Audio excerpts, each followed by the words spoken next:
Hay lugares en los que converge historia, paisaje y leyenda, aunque es esta última, la leyenda, la que arrastra con más fuerza al viajero, como nos arrastró a nosotros aquel día. Para algunos no era la primera vez, ya habíamos estado en Machu Picchu en otras ocasiones, y quizá por ello éramos los más interesados. Teníamos el recuerdo aún vivo de ese lugar mágico que nunca decepciona.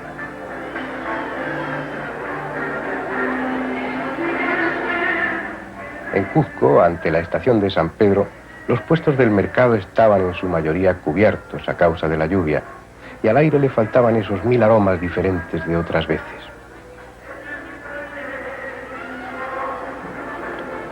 Pero sí estaban aquellos rostros de antes, las mismas gentes, esperando pacientemente a que la estación abriera sus puertas.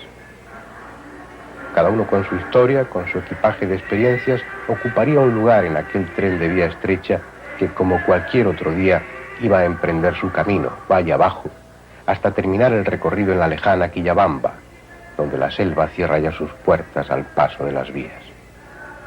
Tal vez en otros viajes el pasajero se olvide del paisaje y, ajeno al camino o a su historia, deje que el tiempo pase hasta que el tren llegue a su destino. Pero eso no es posible en ese tren ni en ese recorrido.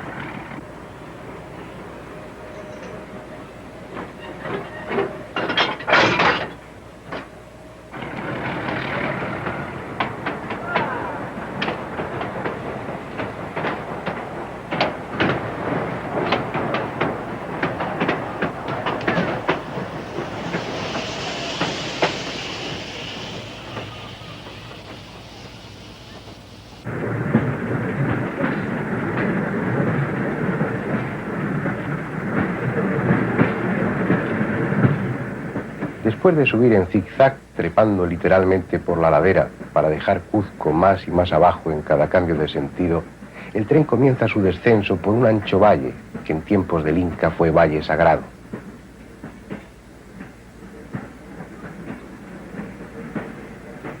Es la obra de un río, el Vilcamayo, al que el tren no perderá de vista en todo su trayecto. Otros llaman al río Vilcanota, pero más abajo solo por un nombre es conocido: Urubamba, el río Dios que llena sus aguas de leyendas y con ellas nutre al Amazonas. Un río y un valle testigos del Inca y de su historia. Por estas tierras, que el tren recorre agitada y sinuosamente, anduvo el joven príncipe Inca Ripac, desterrado por su carácter impulsivo y rebelde. Y fue en algún lugar del valle donde se le apareció el dios Viracocha para ordenarle que volviera a Cuzco y organizase su defensa contra los sublevados chancas. Muy pocos de los viajeros que hacen ese recorrido conocen la historia del joven príncipe. Sin embargo, de él dependió en gran medida el destino del imperio inca.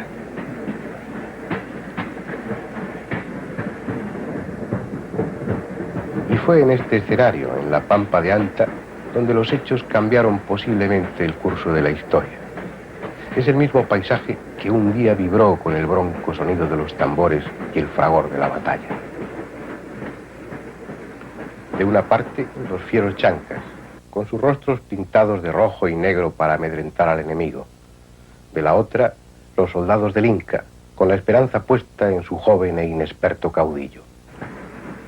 Hoy el valle está en paz, pero aquel día los ayllos, las boleadoras incas, silbaron en el aire y su agudo canto se unió al de lanzas y jabalinas. Luego, en el cruel cuerpo a cuerpo, hachas y mazas hendieron escudos y cabezas, dando fin a la revuelta. Dicen que Cuzco perdió aquí 8000 de sus mejores hombres y que los chancas dejaron en este valle 22.000 cadáveres. Y así debió ser, porque desde entonces se conoce a esta parte del valle como Yaguar Pampa, que en quechua quiere decir pampa sangrienta. Pero no es la sangre lo que hace fértil esta tierra, sino la paciente tarea del campesino, que poco a poco va sustituyendo por el tractor el viejo cuti y la chaquitaya, con la que sus antepasados sembraron el maíz para la mesa del Inca. Solo eso ha cambiado en el valle. Eso y que al viejo camino inca se ha unido otro de hierro por el que circula un tren en accidentada marcha, atravesando túneles y ciñéndose a infinitas curvas.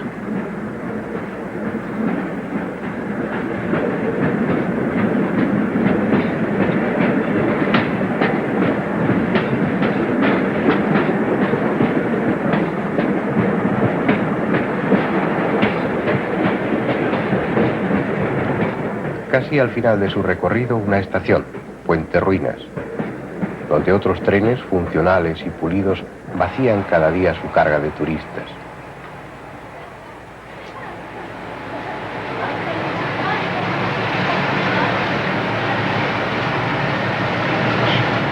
Ellos, como nosotros, llegan hasta aquí, al pie mismo de los afilados montes en que anida Machu Picchu, para contemplar esa vieja ciudad hecha de misterio y piedra.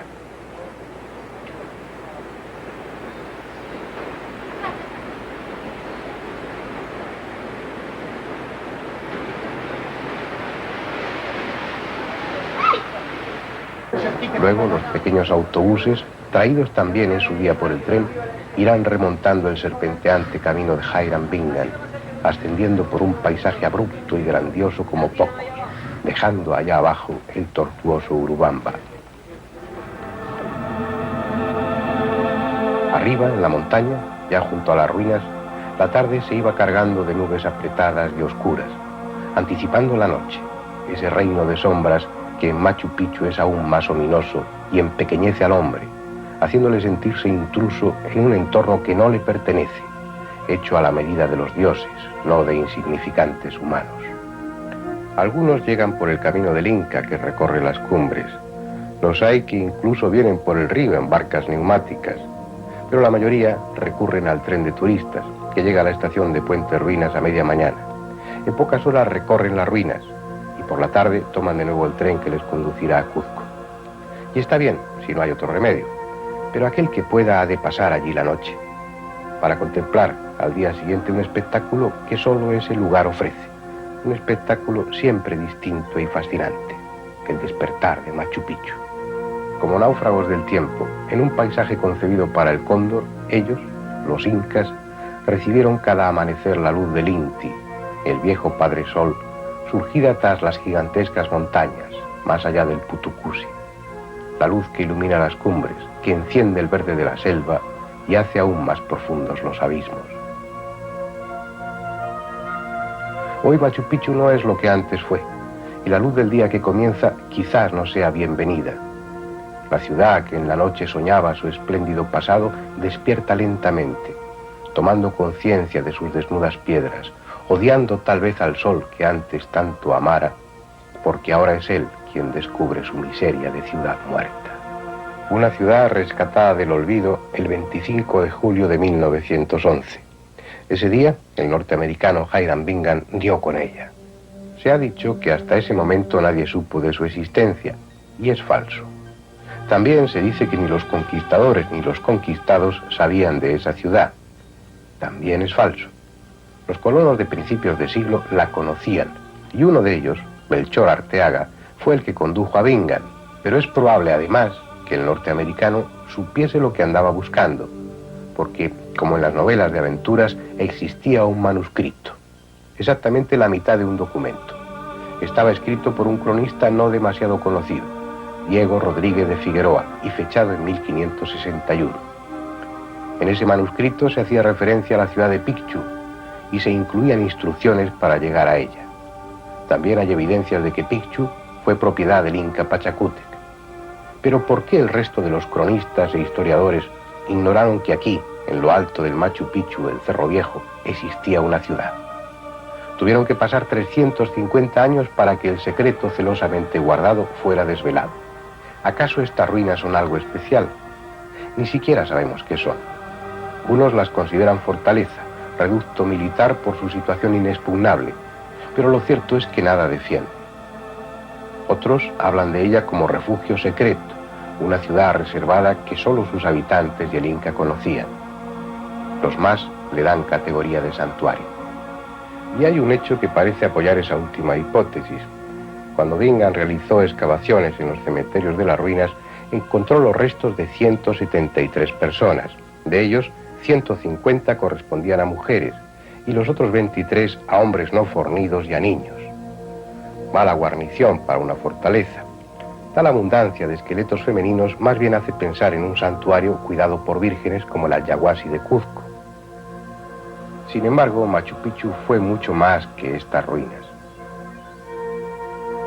En las laderas menos abruptas existieron casas de adobe y paja de las que no queda nada.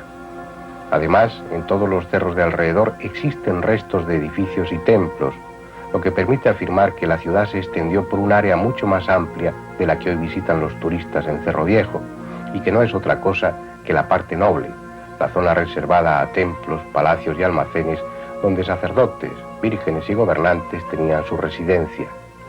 Cualquier día se encontrarán en alguna parte del cerro las tumbas de servidores y artesanos.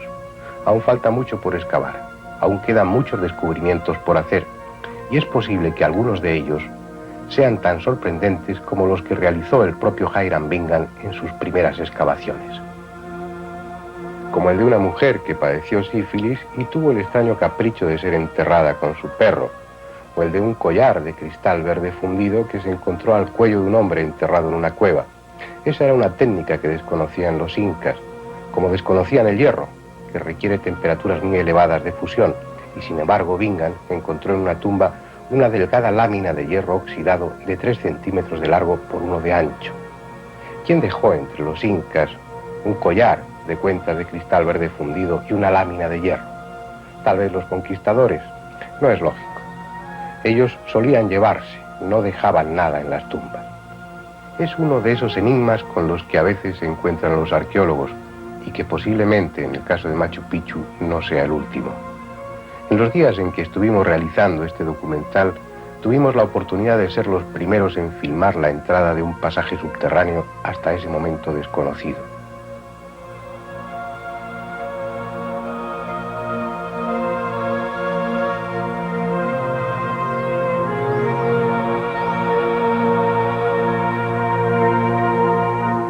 Retirados los escombros que ocultaban el pozo vertical, existe un pasadizo que, una vez despejado, probablemente conduzca a una tumba intacta. Una tumba que seguramente pertenezca a un personaje importante, ya que está excavada en el mismísimo Templo del Sol, una de las construcciones más singulares de Machu Picchu.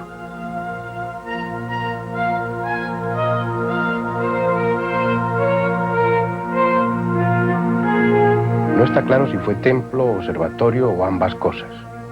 Sus ventanas, en la parte curva del edificio, están orientadas al este y al sur, y entre ellas hay varias hornacinas de función desconocida, iguales a las que hay en la parte recta, a ambos lados de otra puerta que da al norte. Probablemente ese conjunto, incluida la gran roca central cuidadosamente labrada, servía para señalar con luces y sombras diferentes momentos del ciclo solar. Pero lo más llamativo, en el Templo del Sol, no está dentro sino fuera, allí donde la obra del hombre se integra con la de la naturaleza en una perfecta simbiosis, en un ejemplo de síntesis que hizo escribir a Hiram Bingham apasionadas frases de asombro. Seguía la curvatura natural de la roca y estaba empotrado en ella en uno de los más exquisitos ejemplos de albañilería que yo hubiese visto.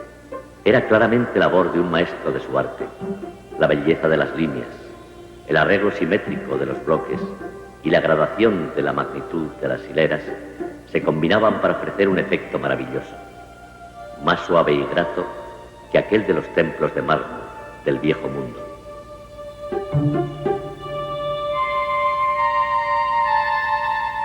Y aún más abajo, en la base de la roca, un trabajo más propio de orfebre que de cantero.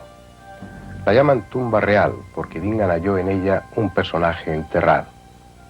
No se sabe si fue rey o sacerdote, y acaso no importe, porque el recuerdo no lo merece quien allí yacía, sino aquellos que hicieron con la piedra tan increíble trabajo.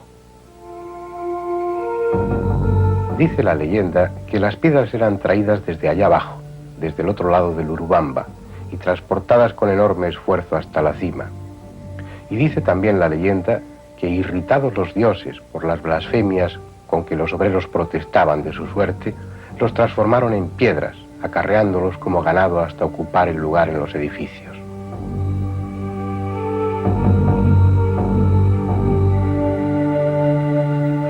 Pero lo cierto es que sobra piedra en la montaña y hay evidencias de que la extraían de allí mismo, lo que en nada empequeñece el gigantesco trabajo que supuso edificar la ciudad. A la construcción que corona ese cerro dentro del recinto urbano la llaman Intihuatana, el lugar donde se amarra el sol.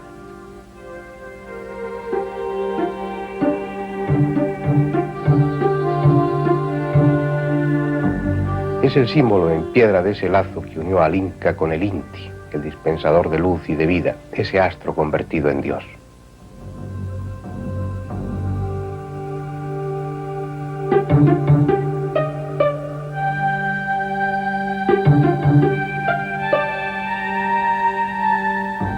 La forma del peñón labrado está determinada por el camino que sigue el sol en el cielo, por su orto y su ocaso en distintas épocas del año, de tal forma que sin palabras el astro rey encontraba el modo de dar su mensaje.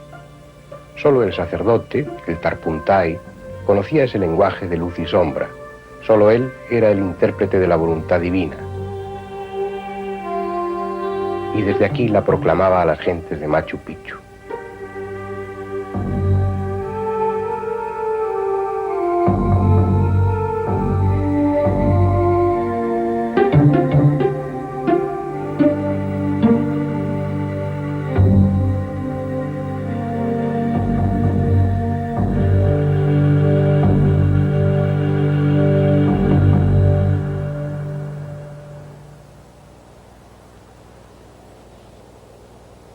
Pero hay algo que desconcierta, que no encaja con la cuidadosa planificación de sus edificios que hacía el Inca. Y son estas puertas transformadas después en ventanas, como si hubiesen utilizado construcciones más antiguas modificándolas o hubieran sufrido un error al proyectar la construcción. Cabe la posibilidad de que antes de ser Inca, Machu Picchu fuese de otra cultura aún más antigua.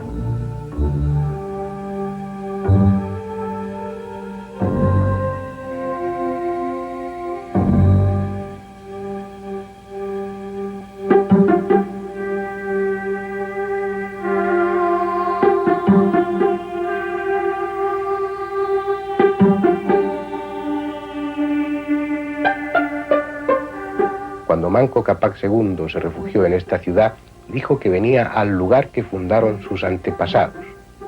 Eso ha hecho pensar a algunos investigadores que estas tres ventanas del templo principal son las tres aberturas por las que, según la leyenda, surgieron los hermanos Ayar, los creadores de la dinastía Inca.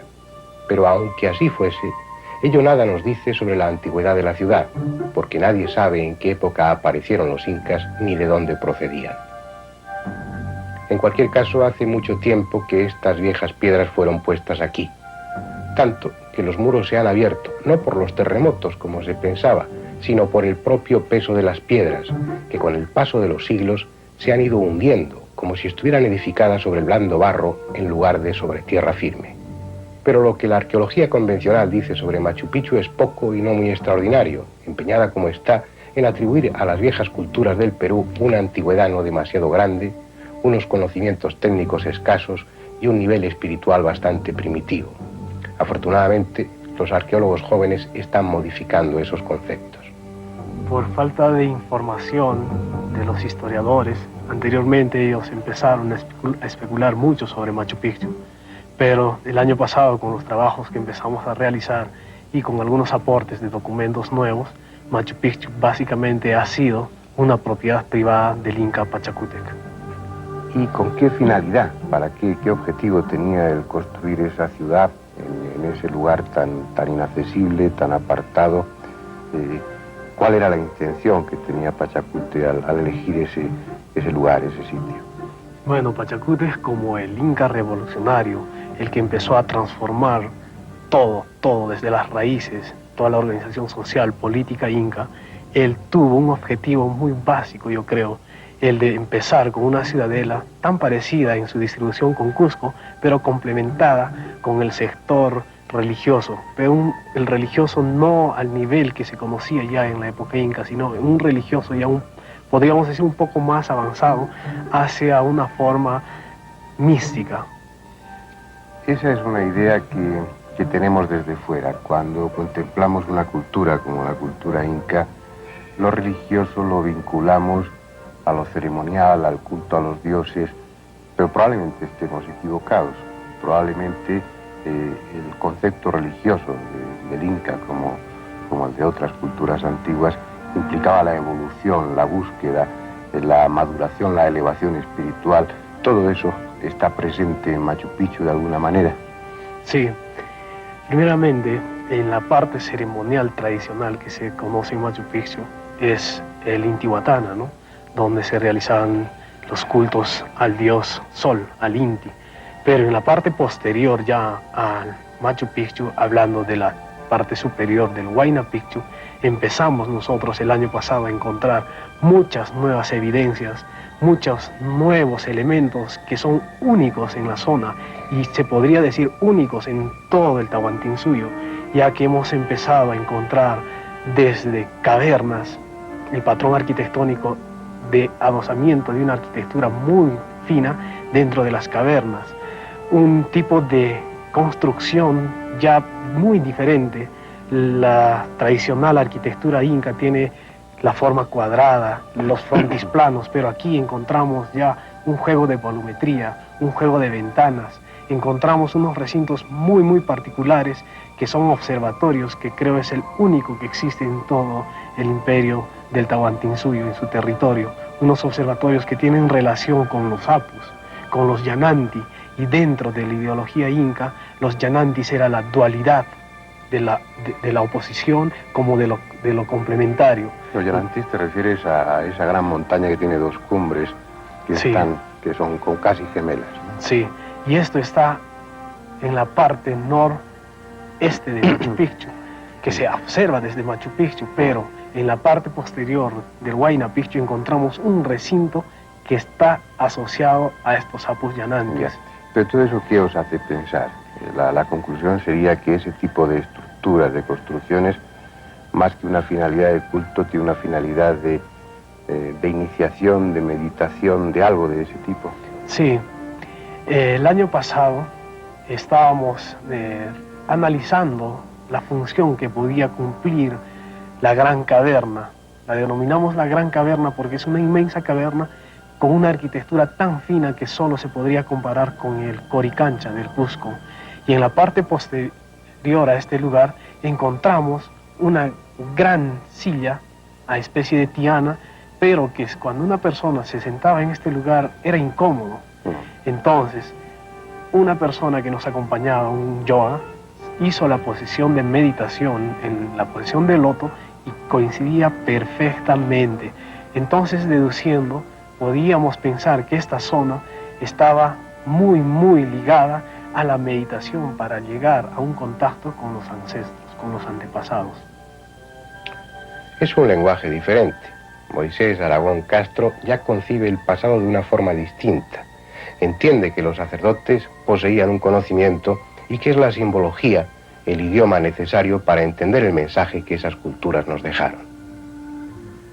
Los que han visitado Machu Picchu con calma habrán percibido algo que no figura en las guías turísticas, algo que es solo subjetivo. Ese lugar pone a la mente en la vía de lo trascendente. Las montañas, las nubes, la grandiosidad del entorno son factores que empujan a la meditación, al planteamiento de cuestiones que van más allá de lo personal o lo cotidiano. Si hubiera que elegir un lugar para que el hombre se pusiera sobre la pista del Dios que lleva dentro, Machu Picchu cumpliría los requisitos necesarios. Por ello ejerce esa fascinación sobre la gente. No es tan monumental como Sacsayhuamán, no está construido con la perfección de Cuzco o de Ollantaytambo. El atractivo de Machu Picchu no es Machu Picchu, sino el lugar en el que está enclavado, un lugar especial, distinto a cualquier otro. Un lugar propicio para que los hombres entren en contacto con los dioses. Un lugar para que el hombre dialogue con ese hombre total que todos somos en potencia.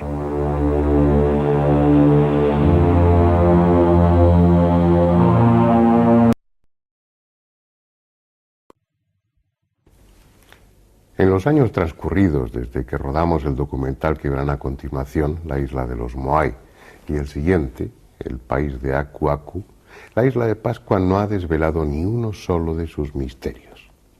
No deja de ser sorprendente que en una pequeña isla perdida en medio del Pacífico converjan tantos enigmas. Todo misterio tiene necesariamente una explicación, y lo que hoy es un enigma con el tiempo dejará de serlo, pero no creo que eso suceda con la isla de Pascua. Llevamos casi un siglo de investigación por parte de los más eminentes arqueólogos y antropólogos, Y el resultado son conjeturas, teorías, especulaciones, certezas ni una sola. Este programa va a estar dedicado fundamentalmente a los Moai, esas enigmáticas esculturas que son la seña de identidad de la isla, más de 1 millar repartidas por todo ese territorio. Pero seguimos sin saber a quiénes representan y cómo fueron trasladadas las de mayor tamaño. Desde que estuve allí en aquella primera visita no he dejado de darle vueltas al tema. Y en mi último libro, que lleva el mismo título que esta serie, me atrevo a exponer mis reflexiones. Sin embargo, no tengo certeza alguna de haber resuelto su misterio. Se lo dejo a ustedes. En este documental podrán encontrar todos los datos, todos los elementos necesarios para que ustedes también elaboren sus propias hipótesis. Pero si no llegan a ningún resultado, tampoco importa. Lo verdaderamente interesante es ir a esa isla y ver de cerca a esos Moai. Así pues, bienvenidos a la isla de Pascua.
Hay un lugar donde el océano es más inmenso que en cualquier otra parte. Un lugar donde palabras como aislamiento o soledad adquieren su más dramático sentido. Obviamente se trata de una isla, la isla más perdida, la más solitaria, lejos de cualquier lugar. Una isla en la que además convergen todos los misterios. La isla de Pascua. Está situada en el Océano Pacífico, a 27 grados, 8 minutos, 6 segundos de latitud sur y 109 grados, 54 segundos de longitud oeste. El punto más cercano de la costa americana se halla a 3.518 kilómetros. Y por el otro lado, son 2.037 kilómetros los que la separan de Pitcairn, la isla más próxima de la Polinesia. Puede decirse con justicia que es la isla más aislada del planeta. Sin embargo, sus habitantes la conocen desde tiempo inmemorial como Tepito o Tenoa, el ombligo del mundo. Y es un título ciertamente pretencioso, porque la isla de Pascua, como tal isla, nada tiene de extraordinario. Apenas mide 160 kilómetros de extensión y en su forma triangular la distancia más larga es de 24 kilómetros. Tampoco su relieve resulta impresionante. Las montañas más elevadas de la isla de Pascua son 3 volcanes apagados. El Rano Kau, de 400 metros de altura, el Rano Aroi, de 600, y el Rano Raraku, de 250. El resto es un terreno pobre, formado por escoria y polvo volcánico, con una capa de tierra vegetal que no llega a medio metro de profundidad. Probablemente los primeros habitantes que tuvo la isla llegaron a estas costas abruptas traídos por una tormenta o empujados contra su voluntad por la corriente ecuatorial del sur. Y aquí se quedaron porque no tenían otro remedio. El pirata Davis pasó cerca de la isla en 1686 y señaló su situación, pero hasta 1722 no entró en el catálogo de tierras descubiertas. El mérito fue del holandés Roggeveen, quien al mando de 3 barcos puso pie en la isla el día 6 de abril de ese año, el día de la Pascua de Resurrección, por lo que la bautizó con el nombre de Isla de Pascua. Fue una corta visita, aunque suficiente para dejar un saldo de varios nativos muertos.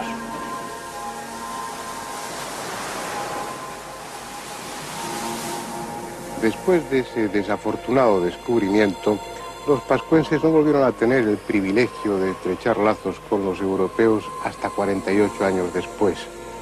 En esa ocasión, el redescubridor fue un español, Felipe González de Aedo, que llegó aquí con 2 fragatas.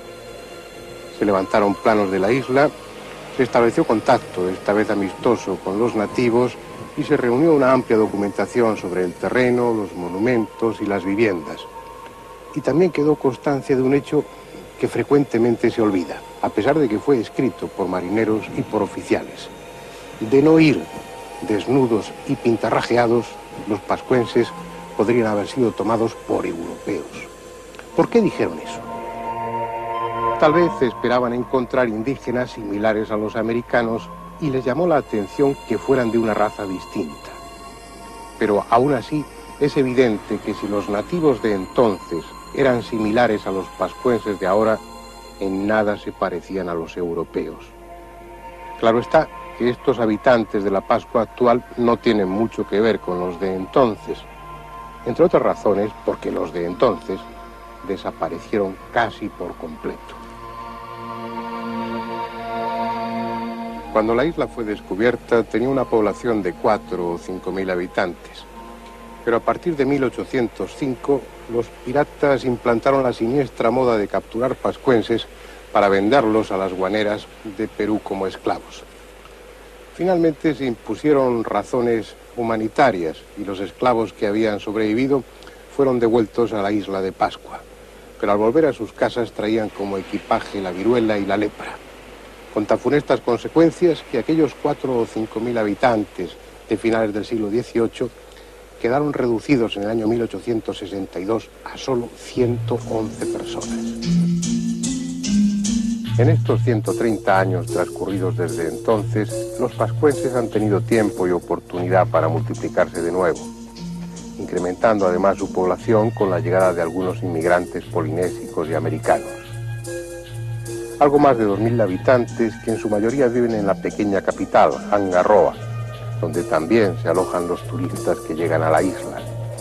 No muchos, porque Pascua sigue estando lejos de cualquier lugar. Escuelas, un hospital, un aeropuerto, 2 hoteles, son signos inequívocos de que la isla se ha incorporado al mundo actual.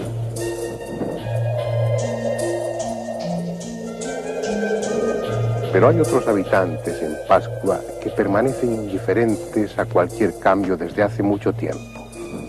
Unos habitantes silenciosos a quien los siglos han ido cargando de misterio, los moais.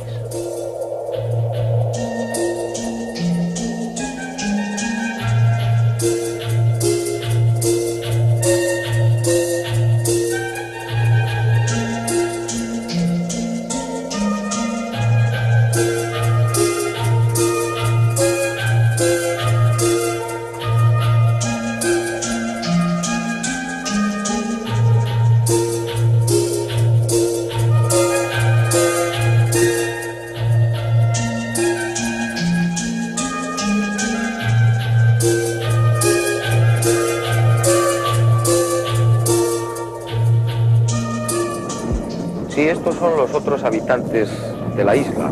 Hasta el momento han sido catalogados 1006. Sin embargo, se supone que hay bastantes más enterrados. Si tenemos en cuenta que la población total en estos momentos es aproximadamente de 2.600 almas, hay que tener en cuenta que los moais constituyen una población bien numerosa. Por supuesto, es el misterio mundialmente conocido, el más espectacular y el que ha traspasado todas las fronteras. Sin embargo, seguimos sin conocer su verdadero significado. Algunos, sobre todo los arqueólogos, hablan de monumentos funerarios. Quizás representan a difuntos ilustres que se han reencarnado temporalmente en cada una de estas estatuas.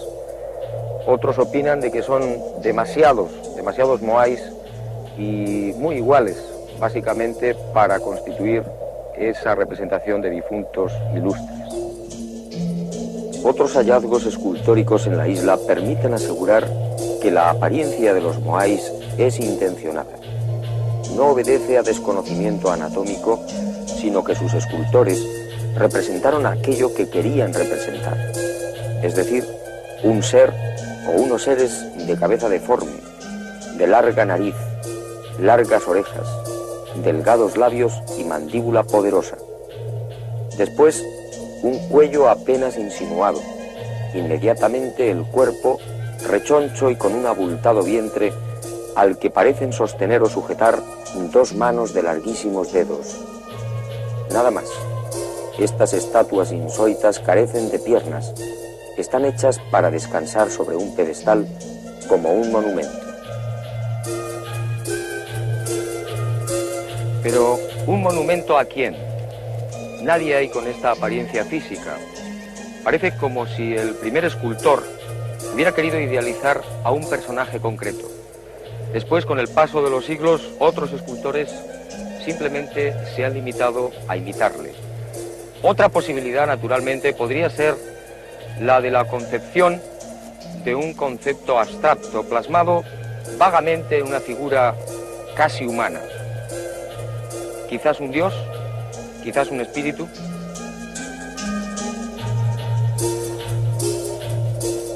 También podría tratarse de un héroe legendario, quizás un ser mítico. ¿Quién sabe si el primer extranjero que puso el pie en la isla? Algunos sugieren otra posibilidad incluso más fantástica. Estamos ante la representación de seres no humanos, procedentes quizás de las estrellas. La razón que tuvieron los pascuenses, los antiguos pascuenses, para llevar a cabo este titánico esfuerzo tuvo que ser muy importante, porque, como digo, el labrado de estos moais representa un esfuerzo difícil de comprender en nuestros días. Pero para verlo mejor, para entenderlo mejor, vamos a trasladarnos a la cantera, a la ladera del volcán Rano Raraku.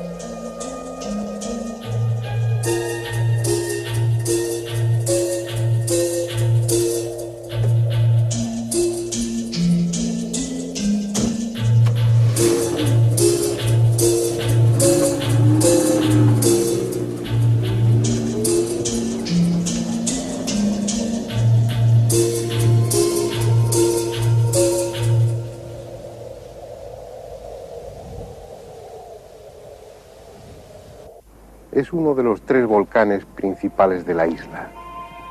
Se eleva sobre un llano cercano a la costa, en el sudeste. Puede que 2 o 3 mil años atrás fuese más majestuoso y su cono humeante alejara a los pájaros, no a los hombres, que entonces no los había aún en la isla. Pero hace ya muchos siglos que permanece muerto, desmoronándose sin prisa. Apenas tiene 250 metros de altura y su antaño amenazador cráter alberga hoy una laguna de aguas mansas donde crece la totora.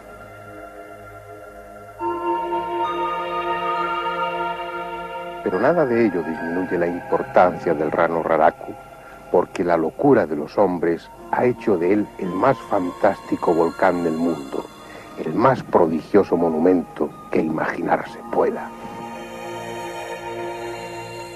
En cualquier lugar al que trepáramos, allí donde nos detuviéramos, nos veíamos rodeados por enormes caras dispuestas en círculo. Caras que veíamos de frente, de perfil y en todas las posiciones imaginables. Todas ellas se parecían de un modo sorprendente. Todas mostraban la misma expresión estoica y las peculiares orejas alargadas. Las teníamos sobre nosotros, a nuestros pies y a ambos lados. Cuando nuestros ojos se fueron acostumbrando a diferenciar entre arte y naturaleza, nos dimos cuenta de que en toda la montaña, desde su base hasta el borde superior del precipicio, en la misma cumbre del volcán, era un enjambre de cabezas y cuerpos. Así describía el noruego Tore Heyerdahl la sensación que le produjo en 1955 llegar aquí, a la ladera del Rano Raraku, donde está la cantera de donde se extraían los moais. Solo aquí puede tomarse conciencia de lo que significó para los antiguos pascuenses aquella obsesión. En esta cantera aún permanecen más de 390 moais. están en diferentes fases de tallado, desde algunos totalmente terminados, esperando a los pies del volcán para ser trasladados a su sitio definitivo, hasta otros que están aún unidos a la piedra original, a la ladera del volcán. Y son precisamente esos moais inacabados, todavía unidos a la roca, los que sirven para darse cuenta de cuál era la técnica que ellos utilizaban. No conocían el metal y utilizaban toques, unos martillos de basalto con los que atacaban la piedra volcánica. En principio puede parecer una tarea no demasiado difícil. La roca volcánica es porosa y en apariencia fácilmente trabajable. Sin embargo, eso es en la capa superficial. En cuanto horadaban la primera capa, aquellos pascuenses tropezaban con una piedra casi tan dura como la que tenían en sus propias manos. Sin embargo, eso no pareció significar un obstáculo para ellos.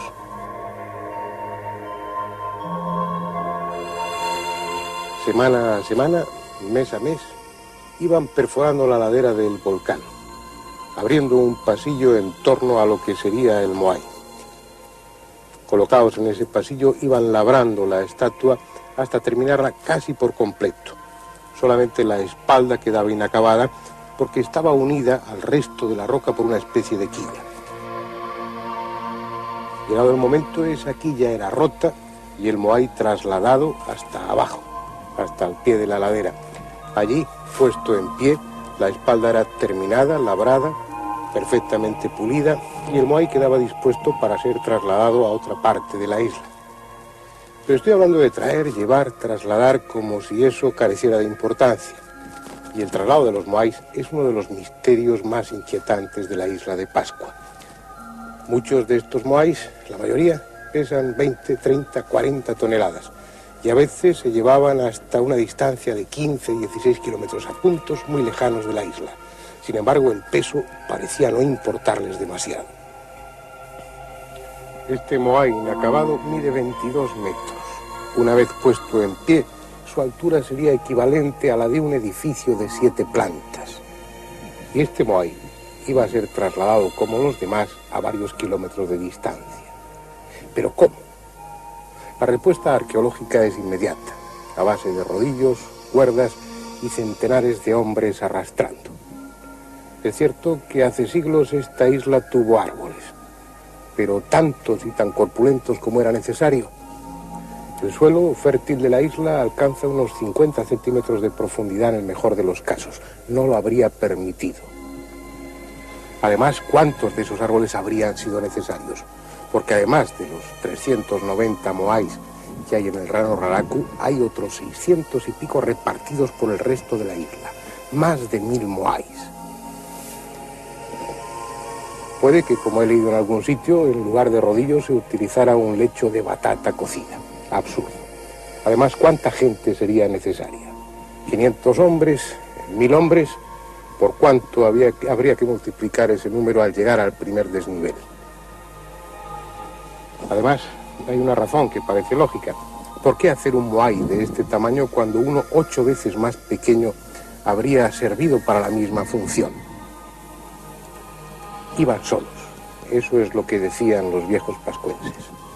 Se movían por el mana, una especie de energía espiritual, mágica, de la que ellos, los moais, eran condensadores. Es una respuesta absurda. Las gentes civilizadas no podemos admitirla. Pero lo cierto es que no tenemos una mejor. Bien, antes de dejar el Rano Raraku, creo que será conveniente dar una ojeada a un par de aspectos muy interesantes. Uno de ellos es este moai, todavía anclado a la cantera, a la roca madre, trabajado con un gran esfuerzo, un esfuerzo titánico, pulcramente desarrollado, y que se distingue de los demás, curiosamente, por esta protuberancia, por esta perilla faraónica, por esta forma que recuerda en buena medida a las falsas barbas con las que se adornaban los faraones egipcios y que podemos ver en multitud de sarcófagos, de bajorrelieves, de pinturas. Esta falsa barba o esta protuberancia de este moai ha servido para que escritores hayan discurrido teorías poco verosímiles muy interesantes y de las que hablaremos en su momento. Una de ellas habla de que en la antigüedad uno de estos faraones envió justamente hasta estas latitudes una expedición que llegó a la isla de Pascua. Y precisamente por eso, dicen estos escritores, los antiguos habitantes de Pascua, quisieron quizás imitar a estos faraones con estos moais, con estas protuberancias, con estas perillas extrañas. La teoría, como digo, es poco justificable, tiene poca demostración, pero aún así esta barba, esta perilla, encuentra otras semejanzas en los moais cava, incluso en otras tallas de madera que se encuentran en la isla. La verdad es que es un misterio, no sabemos si se trata de un moai único o de una serie que no llegó a cuajar. No lo sabremos jamás, como tampoco vamos a saber probablemente nunca la justificación de otra escultura enorme, gigantesca, que está en estas mismas faldas del volcán. Una escultura que vamos a ver ahora y que constituye otro de los enigmas de la isla.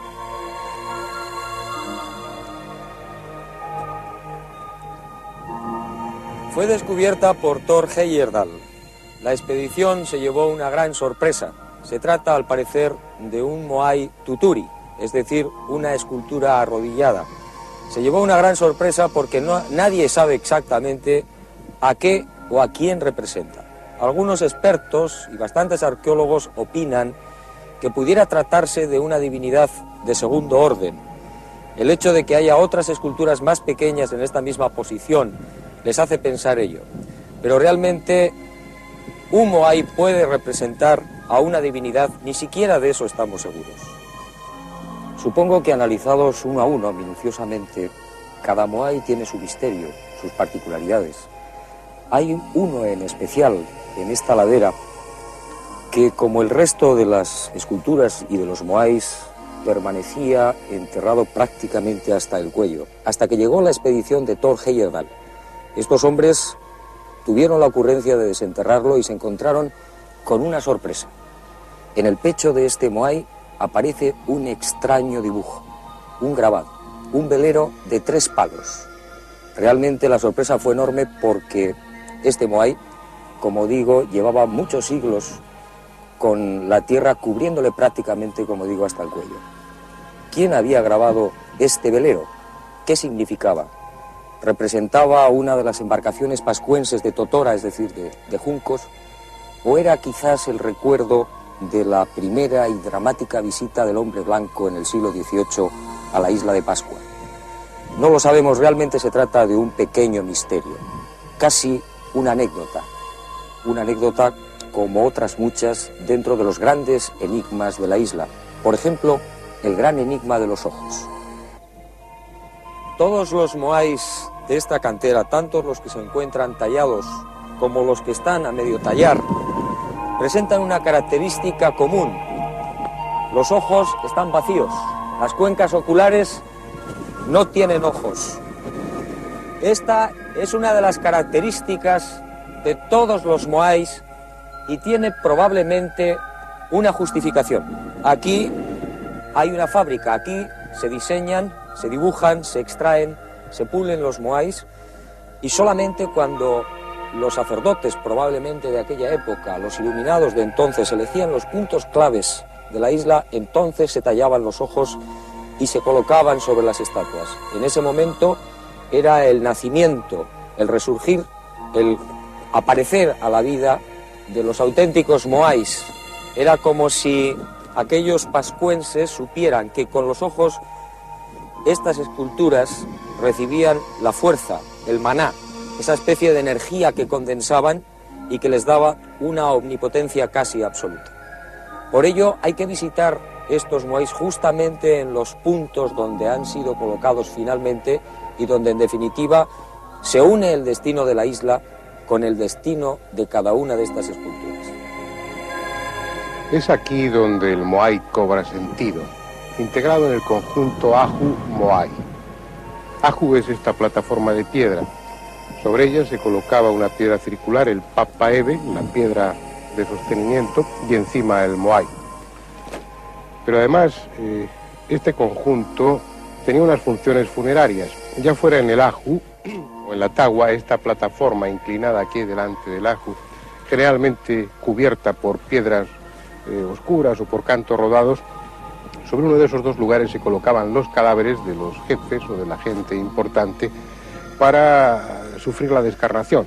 Una descarnación que se prolongaba durante semanas, meses e incluso años.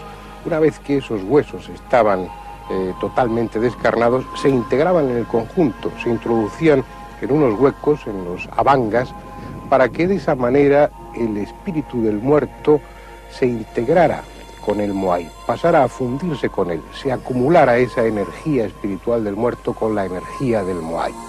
¿Para qué? Hay un detalle interesante. Excepto el Aju, que está en el interior, el de Atio, todos los demás no están mirando hacia el mar, sino hacia el interior de la isla. Es decir, no representan una función simbólicamente defensiva, no están colocados ahí para impresionar al que pueda venir de fuera, sino que todos ellos, todos los Moais, están mirando hacia el interior. Y probablemente es porque ese mana, esa energía que según dicen se condensaba en los Moais, ya fuera una energía propia o una energía prestada por los muertos, debía ser importante para la isla y para sus habitantes. De esa manera, colocados en círculo, formando un cinturón en torno a la isla y mirando hacia el interior, estaban protegiéndola y al mismo tiempo dirigiendo hacia el interior de la isla esa energía que ellos poseían. Y llevados por esa idea, sembraron la costa de colosos, sintiendo que con cada Moai nuevo aumentaba su bienestar, su poder espiritual, su fuerza, convencidos de que estos gigantes de piedra harían más fértiles a las mujeres, más productivos los campos y alejarían las enfermedades. Pero ¿a costa de qué esfuerzo? Las esculturas, traídas desde las lejanas canteras, habían de ser colocadas verticalmente sobre plataformas de varios metros de altura. Y después, culminándolo todo, era necesario poner sobre sus cabezas el pocao, tallado en otra cantera distinta y con 4 o 5 toneladas de peso. Una labor de ingeniería que hoy produce asombro.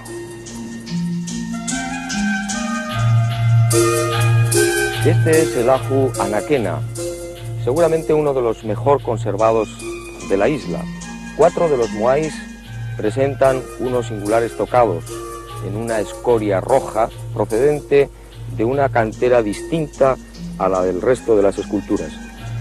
La función de estos pocao, de estos sombreros, es muy confusa. No se ponen de acuerdo los especialistas. Algunos opinan que podría ser el vestigio de un peinado, precisamente en recuerdo del color rojizo de los antiguos pascuenses, del cabello rojizo de los isleños. Para otros, el pocao, este sombrero, este tocado, podría representar un complemento para el mana, esa energía, esa fuerza extraña y esotérica que queda condensada en los Moais. Son parte del pasado de la isla de Pascua. Un pasado que ya era leyenda cuando llegaron aquí los primeros europeos. Un pasado desconcertante en el que tuvo sitio una cultura singular que levantó 1000 estatuas colosales en el más desolado lugar del planeta. Después de ellos, o por culpa de ellos, llegó la ruina y la miseria. Los Anau Epe y los Anau Mamoko, los dos pueblos más importantes de la isla, se enfrentaron en una guerra sin cuartel. Los que sembraban y pescaban tuvieron que luchar y ya no hubo alimentos. Y el hambre les llevó a devorarse unos a otros.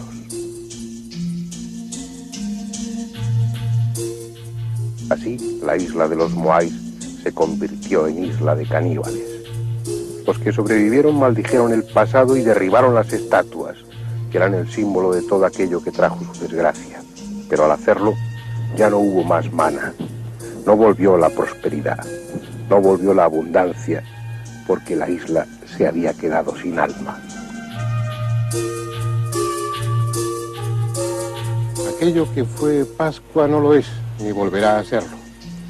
Pero tal vez ese alma de la isla no esté del todo perdida.